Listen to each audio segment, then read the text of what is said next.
Dungeon Master Andrew here with Natural 40 Games, and today I am going to talk about my experience so far running Plainscape Turn of Fortune's Wheel.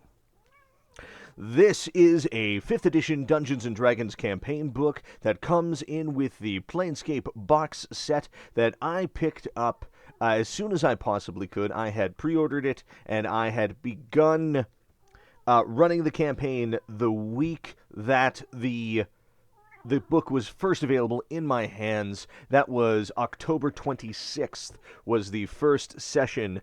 Last night, on the 4th of April, I just finished my 23rd session. We only missed a couple weeks due to some unfortunate scheduling things, but we have been absolutely blasting through this campaign. Spoilers are ahead. Intense spoilers. If you wish to be a player in this campaign, turn off this video right now, as it will ruin some very key surprises and twists for you.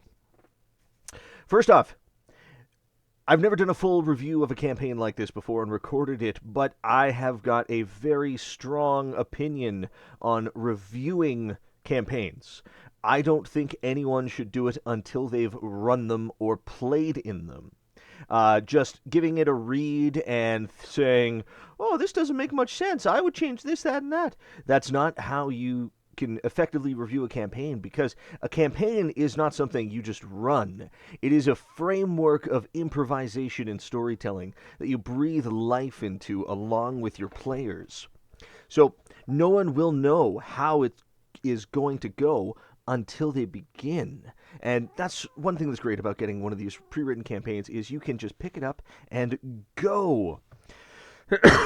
Now, number one, Plainscape, the setting. It is the culmination of the great wheel cosmology, where every single plane of reality and all of the extra planar entities can pass through. The city of Sigil is a hugely imaginative space where people from all over the multiverse come together and do trade and sometimes battle, and it is a mind-blowing setting where it is literally everything that ever could or will be part of D&D can be a part of it. So, when I first got a hold of this campaign, I said, okay, players can use any character option from any official book, just whatever, it's good.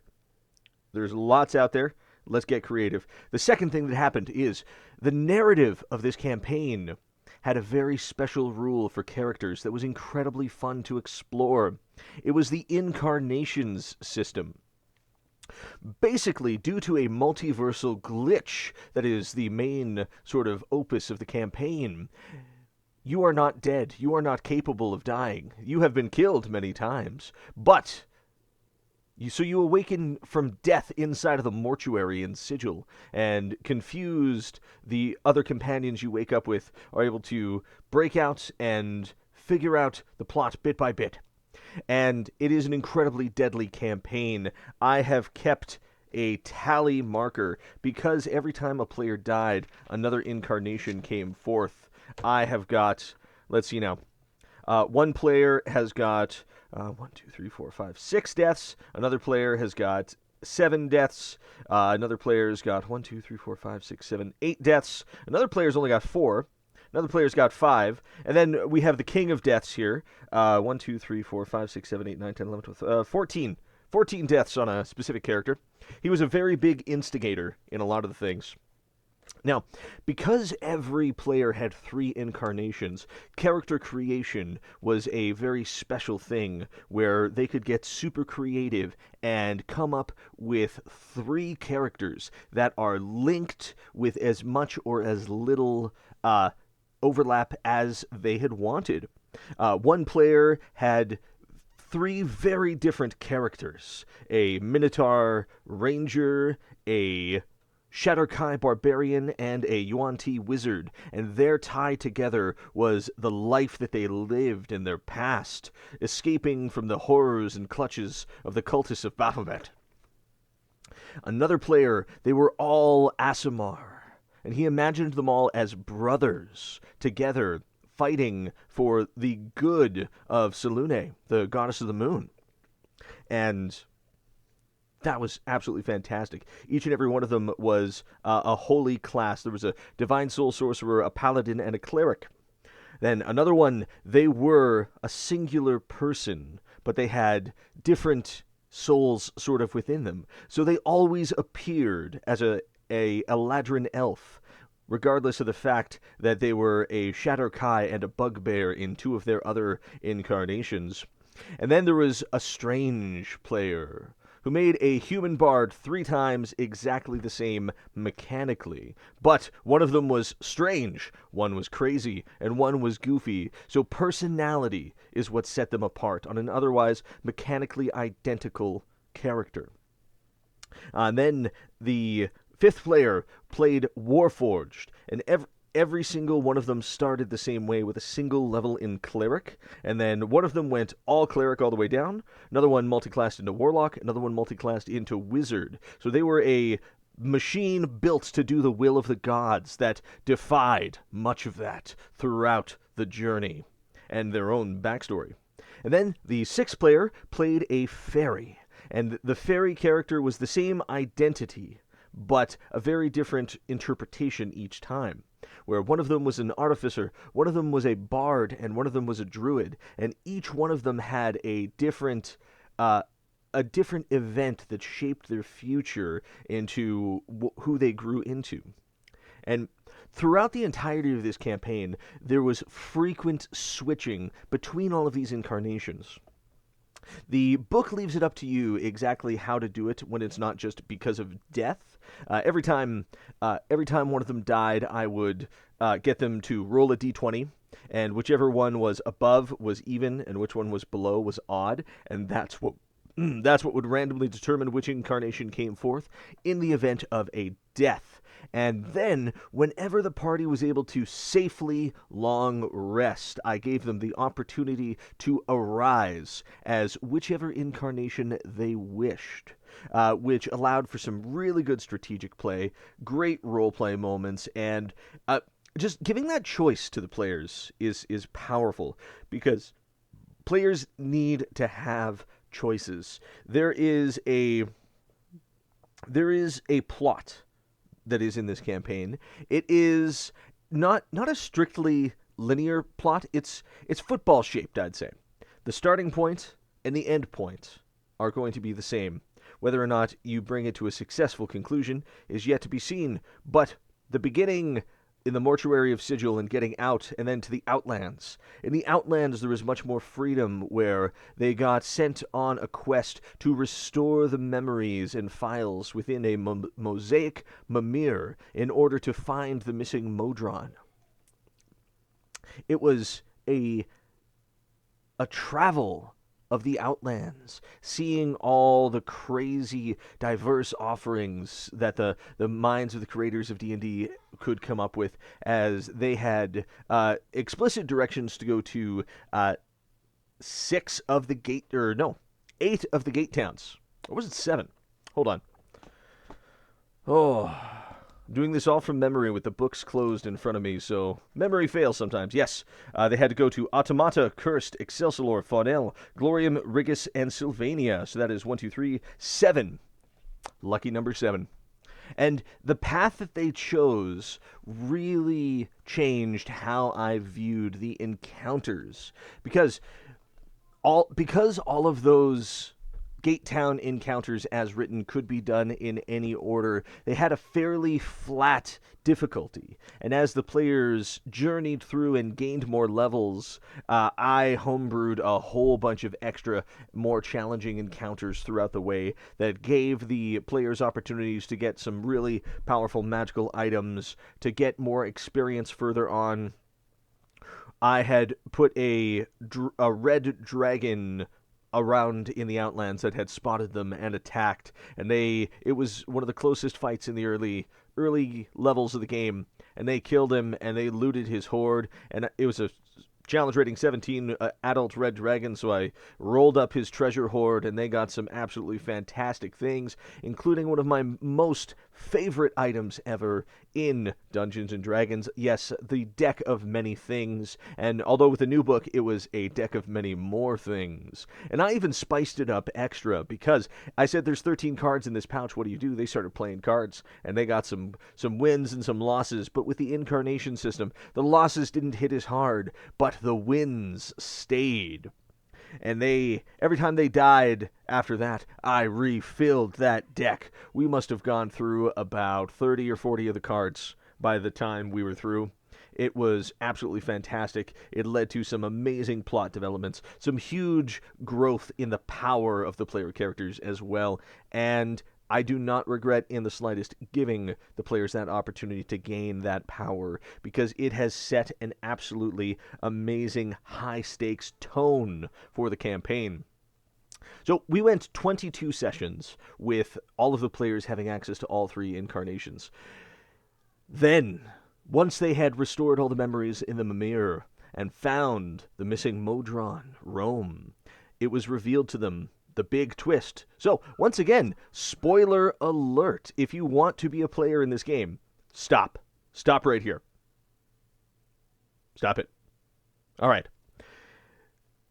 They were sent on the quest to find the Mimir by Shemeshka, a Arcanoloth patron of the Fortune's Wheel Casino, or proprietor, rather, of the casino, and she sent them on a quest to get the Modron back, as he was her accountant, and he had stolen things from her that she very much needed back. Ledgers, locations of hidden caches of money and gold and valuables. It was purely a financial thing, you see.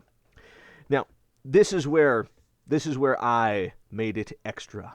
Because when they found Rome, Rome revealed to the players that Shemeshka is the bad guy who is causing this universal glitch that is causing their incarnation swapping, because she is the bad guy, and she's doing it in order to exert control over reality and probability in the universe, in order to enrich herself for her dark designs on the multiverse, to elevate herself into even greater power. So they're like, damn, Shemeshka's the bad guy. So they turn around and they went and raided the casino. They used some absolute cunning abilities that they had picked up throughout the campaign to sort of shortcut through the long, puzzly bits to get into her inner sanctum, and they cracked right through fairly quickly, and I engaged in an epic battle with them. After, of course, she had revealed the big twist that this was all a reality show on Scry-Fi that she was broadcasting for her patrons in the casino. And for their great work, she offered the party 10% of t-shirt sales as compensation for their work in this endeavor. And of course, she also revealed that she had killed them all multiple times before, as each and every one of them had ran afoul of them. The Eladrin elf had the gambler background, so he was one of those gamblers that gets kicked out of the casino for doing too well, only instead of just kicking them out, they had killed her. The automaton was a lawman who had gotten on her trail, so naturally she killed him. The artificer, the fairy artificer, he had worked on some of her machinery in the casino, and things were catching up with him with the law, so she killed him to tie off the loose ends. The divine soul that had served Selune, she seeked him out for her own pleasure to torment him. And the ex-servant of Baphomet, Baphomet is one of the most prestigious clients of the casino, so she took care of her as a favor to Baphomet. And then Bill, Strange Bill, he got wrapped up in this whole situation because one of Shemeshka's minions, an Eater of Knowledge, had killed his best friend years ago, and he had hunted her ever since, until this whole situation came about. So everyone was incredibly motivated to confront and defeat Shemeshka, and this is where I added so much extra spice into the encounter. Her stat block, as written, is very much sort of like a wizard's stat block. So lower hit points, some good magical abilities, but with 6 players focus firing her, she lasted 2 rounds in combat. So I gave her her own incarnations. The second incarnation came forth as an incredibly powerful rogue that I based off of the stat block from the Tal'Dorei Reborn campaign setting book for The Inevitable End, the Katogeist. She nearly killed the wizard in one shot, and then was able to go toe-to-toe against them using her different evasion abilities and her massive sneak attacks. It was a super fun second phase. But they prevailed. And once they prevailed on there, I brought forth her third form, a massive Arcanoloth Death Knight, based off of the stat block from Lord Soth from Dragonlance Shadow of the Dragon Queen. And that was incredibly deadly at that point, as the players had been fighting and fighting and fighting through the incarnations and through the guards, so they were fairly low on hit points and resources. I think the Death Knight got about 8 kills, but the other incarnations kept popping forth. But they won. They won. It was about 2.5 hours of combat, I'd say. And after they won, they discovered all of the other incarnations imprisoned within the Den of Liars. And I asked them, "Who are you really?"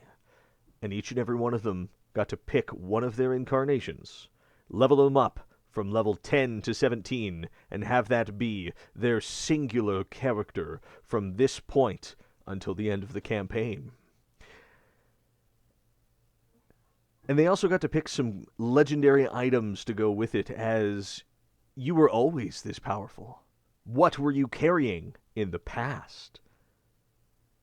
And so, it has been an absolute wild thrill ride. That was where we ended off on the section. The Discord has been going wild with people verifying things for their choices, because gaining 7 levels at once, going from 10 to 17, is a huge jump for people. So there's going to be questions. We're going to have to work out some new abilities. There's been a subclass change, some feats getting changed, lots of new spells to get picked. The party, as we are going forward from this point, is going to be the Yuan-Ti Wizard, the Aasimar Paladin, the Bugbear Fighter, the Fairy Artificer, the Human Bard, and the Warforged Cleric. So, Plainscape, Turn of Fortune's Wheel, we are mostly through the campaign. It is hard to say exactly how many sessions are left. Could be up to a half a dozen. I'm not certain. The players are in the driver's seat when it comes to the way I run campaigns, so they may go into different places and explore other parts of the Outlands before going forth into the final conflict. It's going to be a little bit like one of those, "Are you sure? There is no return once you pass the threshold." They will be made aware of that, and so they will have an opportunity to prepare themselves before that point. And that is Dungeon Master Andrew with Natural 40 Games, talking about how amazing Turn of Fortune's Wheel has been so far. I would highly recommend it for any Dungeon Master that wants to put incredibly challenging encounters in front of players back to back to back to back to really push the limits of what can be done in this game in a sort of safe way because of the incarnation system. There was so much character death, but the game just kept rolling and turning, just like Fortune's Wheel.